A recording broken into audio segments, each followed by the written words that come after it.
Boa noite, pessoal. Eu sou o Juan Gabriel e eu abri esse canal para dar aulas de história. Hoje eu gostaria de falar com vocês sobre a Revolução Russa. Como essa é a primeira aula do canal, não vai haver legendas, até porque eu ainda sou um pouco assim amador em editar vídeos. Acho que dá para ver pela qualidade da minha câmera, entre outras coisas. Essa primeira aula vai ser sobre a Revolução Russa. Como vai ser uma aula teste, ela vai ser um pouco mais descontraída e essa aula vai servir para te dar respaldo tanto no Enem, como nos vestibulares, como em alguns concursos públicos. Eu vou estar lendo algumas coisas e fazendo aqui as devidas análises. Como hoje é sexta-feira, né, que são os dias em que eu publico a aula, infelizmente, ou melhor, felizmente para mim, talvez alguns de vocês se incomodem, mas eu vou estar tomando uma besteirinha aqui enquanto eu tô gravando essa aula, tá bom? Porque hoje o dia foi um pouco cansativo, a gente teve que trabalhar bastante, aí vocês sabem como é que é, né? Bom, pessoal, vamos lá, vamos falar sobre a Revolução Russa, tá? O que foi a Revolução Russa? Bom, a Revolução Russa foi uma série de eventos políticos na Rússia que derrubou a monarquia czarista. O que era a monarquia czarista?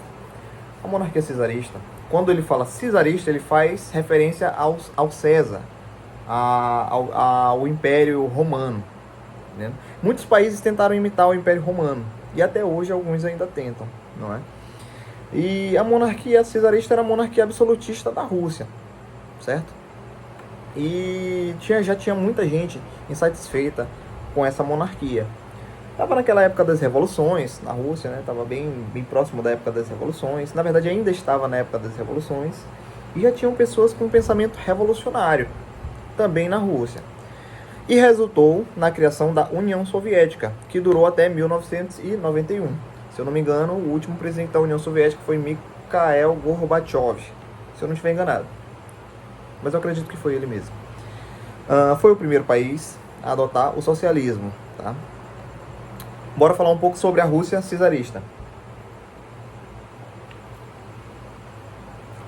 O que eu for falando aqui, você pode ir pausando e anotando, tá bom? Eu vou tentar editar esse vídeo para tentar colocar umas legendas, mas eu não sei se vai ser possível. Bom, como era a Rússia czarista? Bom, a monarquia era absolutista. Eu acredito que vocês já devem saber o que é uma monarquia absolutista. Não tem parlamento, não tem constituição, quem manda é o rei. O rei, ele tem 3 poderes ao mesmo tempo: o legislativo, o judiciário e o executivo. Tudo é ele faz leis, ele é Alexandre de Moraes, ele é Lula ao mesmo tempo, entendeu? E é desse modelo. 85% da população vivendo no campo, em extrema miséria. Grande parte do regime de servidão. Vamos lá. Servidão. Grande parte da população vivia em regime de servidão, mas isso quer dizer que ainda era o feudalismo? Não. Há alguns anos atrás, vamos dizer, 30, 40 anos, o feudalismo havia acabado. A servidão havia acabado. Mas o modelo ainda era muito similar. Era como se fosse aqui após o fim da escravidão. O negro ainda era quase um escravo. Da mesma maneira, o camponês ele ainda era quase um servo, pagando pesados impostos para manter o czarismo. Beleza. Uma pequena industrialização em algumas cidades, com operários vivendo em péssimas condições. Vamos lá. Quais eram essas cidades? Muito possivelmente São Petersburgo, que era a capital da Rússia, a capital do Império, na verdade, e provavelmente Moscou. Provavelmente.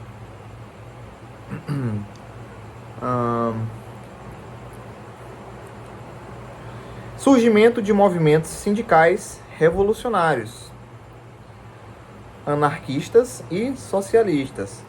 Como eu falei, nessa época já estava havendo aquele sentimento, aquela ideia de revolução. Vamos revolucionar esse país, está na hora da gente revolucionar. Olha só, pessoal, a minha fonte. Eu notei que a minha fonte, às vezes, ela traz algumas coisas assim um pouco, como é que eu posso dizer, enviesadas, acho que posso usar essa palavra, né? Um pouco tendenciosas, né? Mas eu vou corrigir aqui tudo que tiver errado, tá bom? Ó, Partido Operário Social Democrático. Na monarquia absolutista, czarista, foi fundada pela oposição ao regime czarista, havia oposição, tá? O partido de inspiração marxista foi fundado e fechado em 1998. Seus líderes fugiram para o exterior e acabaram se dividindo em bolcheviques e mencheviques, tá bom? Eu vou explicar para vocês o que são cada um dos dois. O que são mencheviques?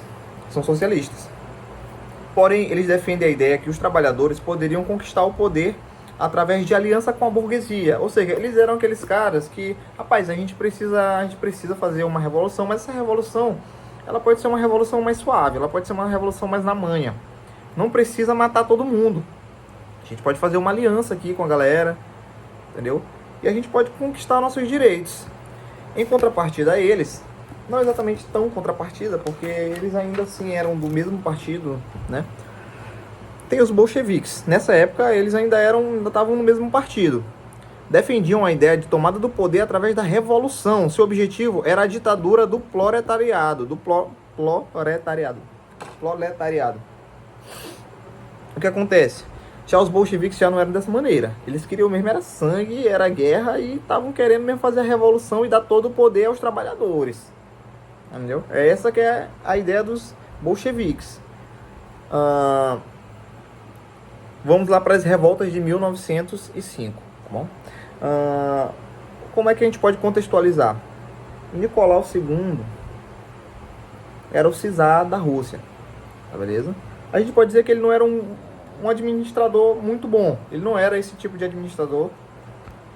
Ele não era esse tipo de chefe de Estado. Parecia que muitas das vezes ele não sabia nem o que ele estava fazendo.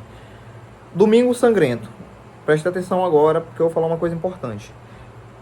Em 1905, o czar Nicolau II preste atenção quando eu falo ordena, uma violenta repressão à manifestação popular contra o seu governo. Milhares de pessoas são fuziladas. Preste atenção quando eu falo milhares. Aqui nessa fonte tem dois erros, tá? Como eu falei, às vezes minha fonte, aqui que eu dei uma revisada, né, para fazer de novo, né, aquele estudo, ela vem com um pouco de erros, né? Normal. Primeiramente que Nicolau não ordenou diretamente fuzilamento de ninguém, tá? Ele foi responsabilizado porque ele era o chefe de Estado e como chefe de Estado ele era o chefe do exército, chefe da força policial, o chefe dos militares, e por isso ele foi responsabilizado. Mas tem fontes que dizem que ele não estava nem no palácio nesse dia. Essa manifestação não era nada demais. Praticamente o massacre foi feito no susto mesmo, né? De acordo com algumas fontes. Na verdade, estava sendo liderado até por um padre ortodoxo, que eles queriam entregar para eles um documento reivindicando certas coisas. E a população foi se aproximando, e aí a guarda começou a atirar. Quando aqui fala milhares de pessoas foram fuziladas, tem uma estimativa que foi de 350 a mais de 1.000 pessoas. Não se tem certeza que realmente foram milhares de pessoas. Uma segunda manifestação. Marinheiros do encouraçado de Potemkin se manifestam contra a qualidade da comida que lhes era servida. E também foram reprimidos pelo czar. Beleza. A manifestação não era para receber uma comida de luxo, era só para receber uma comida que não tivesse estragada. Não precisava ser uma comida estragada, era isso. Rapaz, manda uma comida aí, cara, mas pelo amor de Deus, não me mande uma comida estragada, não. Mande uma comida que preste, pelo menos. Não precisa nem ser uma comida boa, mas se tu puder mandar uma comida que preste. Rapaz, se fosse acontecer lá no serviço, ia ser bom, porque... Vou me calar. Próxima.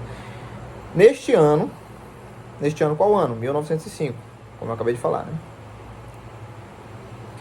Começam a se formar os soviets, conselhos políticos e operários. O que é soviet? Bom, o soviet é tipo uma sociedade, é tipo um conselho, é isso aí mesmo que eu falei, um conselho político e operário. ou seja, formado por operários. Pode-se pensar como se fossem, não exatamente são. Sindicatos, o que a gente tem hoje aqui no Brasil, né? Que praticamente tem bastante, né? Nesse ano, começam a se formar os soviets, conselhos políticos operários. Essa parte aqui a gente já foi, né?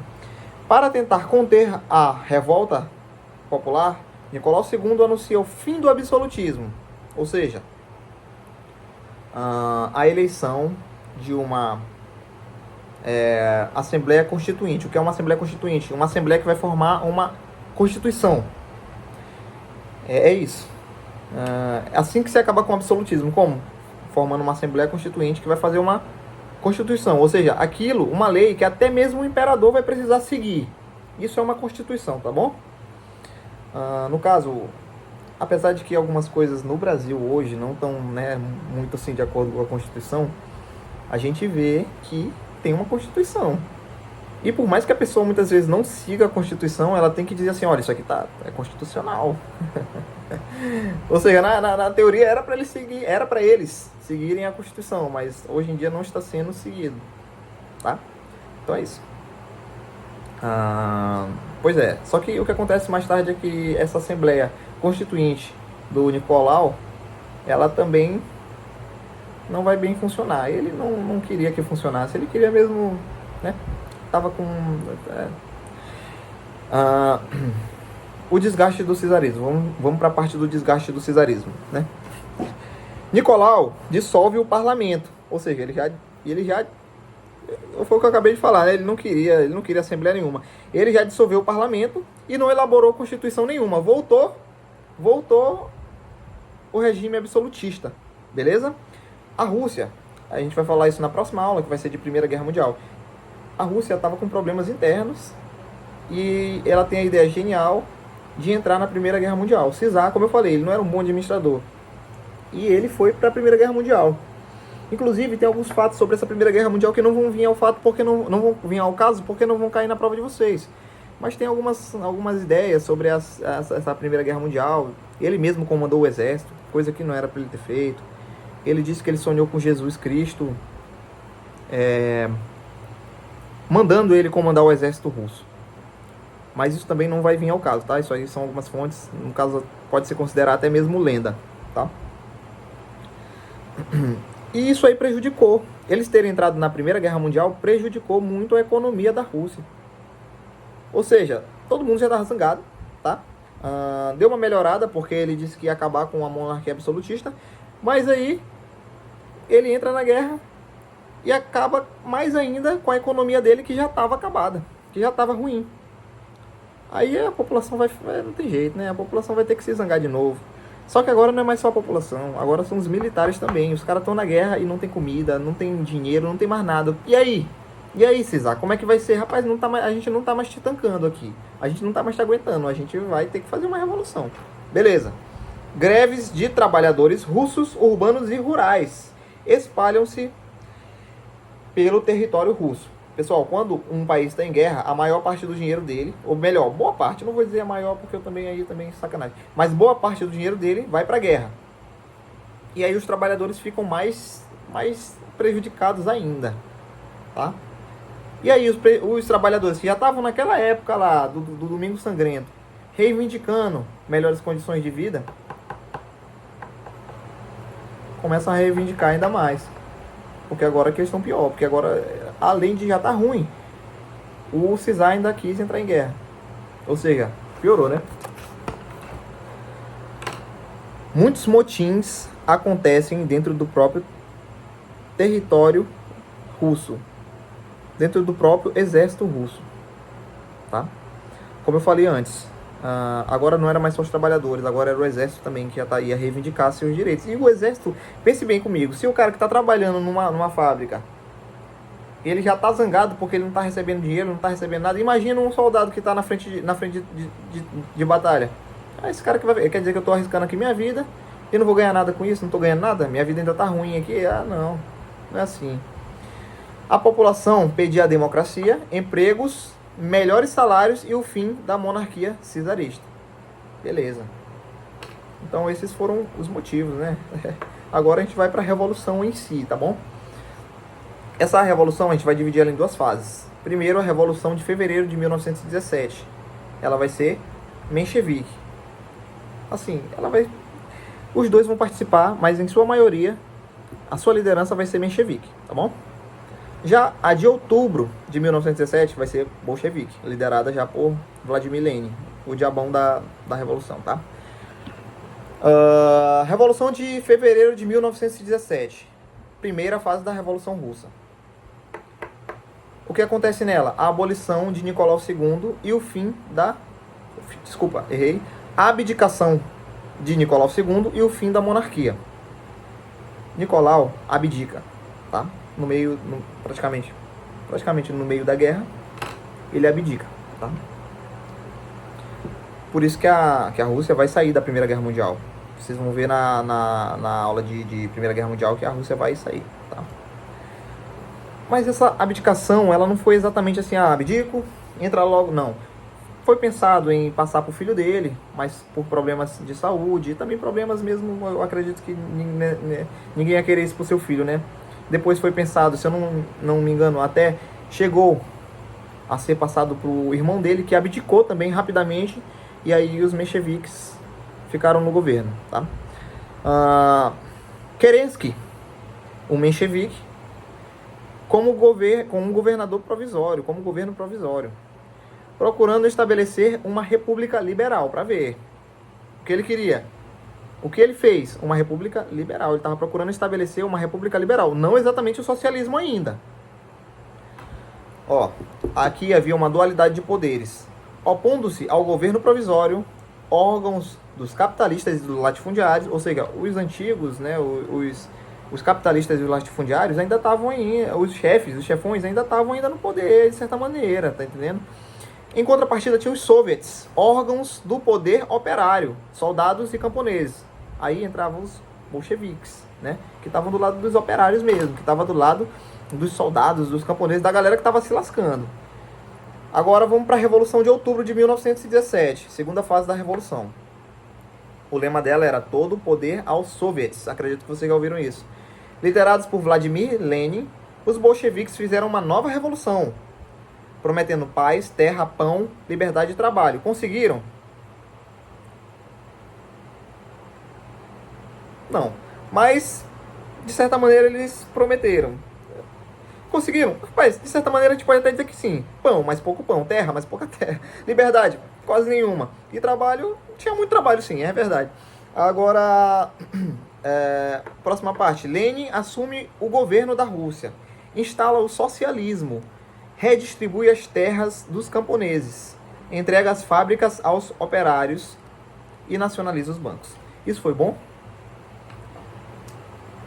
Depende do ponto de vista. Se você é um operário e você recebe o governo da empresa que você trabalha, tudo bem. Mas se você for o dono da empresa, por exemplo, minha mãe é dona de empresa, por exemplo, se tirassem a empresa dela e desse para os funcionários, eu ia ficar um pouquinho zangado, né? Eu ia ficar um pouquinho chateado. Se eu fosse um dono de terras, por exemplo, essa casa é dos meus pais também, e se eu fosse o proprietário das terras, no caso, se pegassem essa terra e redistribuíssem para, vamos dizer, umas 4 famílias, eu também ia ficar um pouquinho chateado. Então foi bom? Depende, porque o que se fez na verdade foi roubo, né? Você pega a propriedade privada das pessoas e dá para outras pessoas. Ah, mas eles conseguiram de forma isso, aquilo. Bom, mas a propriedade ainda assim era deles. Vamos para a próxima parte. A União das Repúblicas Socialistas Soviéticas, ou seja, a União Soviética, a URSS, né? É criada em 1922, formada pela Rússia e por outras repúblicas satélites. Outras repúblicas aderiram à URSS, a União Soviética, nos anos seguintes, tá? E aqui chega o fim do conteúdo que cai em prova, tá? Agora eu queria pontuar com vocês algumas curiosidades. Uma das curiosidades é a seguinte, pessoal. A Revolução Russa foi uma revolução sangrenta também. Todo esse contexto da revolução foi sangrenta. O czarismo foi sangrento, tá? Na verdade, os povos eslavos também sempre houve muito sangue na história deles. Só que a revolução também foi uma história bem triste, cara. A família de Nicolau II, do imperador, né? Ela foi assassinada brutalmente a mando de Vladimir Lenin, crianças, né? Tinha uma criança deficiente, que no caso era o imperador, o filho do imperador, né? Que no caso tinha problemas de saúde. E toda a família dele, 2 filhas, a esposa e ele também, todos foram executados. Por quê? Por que ocorre essa execução? Porque para não ter o risco da monarquia voltar. O que Lenin queria era que a monarquia não voltasse. Eu queria indicar para vocês uma série, na verdade, e um filme, para vocês assistirem e vocês vão ver como foi, de certa maneira, até melhor do que a aula. A aula foi boa, claro, né? Mas, mas eu acredito que com os filmes e a série vai ser melhor. A série tá na Netflix, o nome dela é Os Últimos Czares, tá? Lá vocês vão ver tudo isso que eu falei, tá? Vocês vão ver tudo isso que eu falei e ainda mais. É uma série muito boa, historicamente. Eu mesmo, se eu fosse fazer uma prova de Revolução Russa, eu não ia ver a aula. Por isso que eu só falei no final da aula, pra vocês verem a aula, tá? Eu ia assistir essa série de novo, porque ela é uma série muito boa. E a outra, galera, é um desenho muito legal, é Anastasia. Ou melhor dizendo, pode ser falar também Anastácia. Eu acredito que também tá na Netflix, mas é um desenho muito antigo da Disney, tá? Eu vou tentar editar esse vídeo aqui e vou colocar aqui as figurinhas, tá bom? Pra vocês darem uma olhada. É muito legal. Sabe por quê? Porque até 1997, que foi a data que eu nasci e a data do filme, se acreditava que uma mulher era uma das filhas do Nicolau. É o meu gato aqui, galera, que tá miando aqui. Acreditava-se que uma menina na França, se eu não estiver enganado, era uma menina não mais, né? Ela já era uma coroa. Porque nessa época não tinha teste de DNA, não tinha essas coisas. Então se acreditava que ela era uma filha de Nicolau, do Nicolau II. Só que depois fizeram os testes, né? Depois, claro, posterior ao desenhozinho da Disney, fizeram os testes e viram que ela não era filha de Nicolau II, tá? Nicolau II e a família foi meio que enterrada como indigente e só foi encontrado o corpo dele, na verdade, os restos mortais, lá bem por essa época mesmo, 1997, 1980 alguma coisa. E foi isso, tá? Galera, eu queria pedir aí pra vocês a contribuição de vocês, tá? Gostaria, se for possível, se você gostou dessa aula, se essa aula te ajudou em alguma coisa, eu queria que você desse uma curtida aí, desse uma compartilhada, seguisse o meu canal. E pois é, galera, eu agradeço aí aos que ficaram até o fim da aula. Até a próxima. Valeu!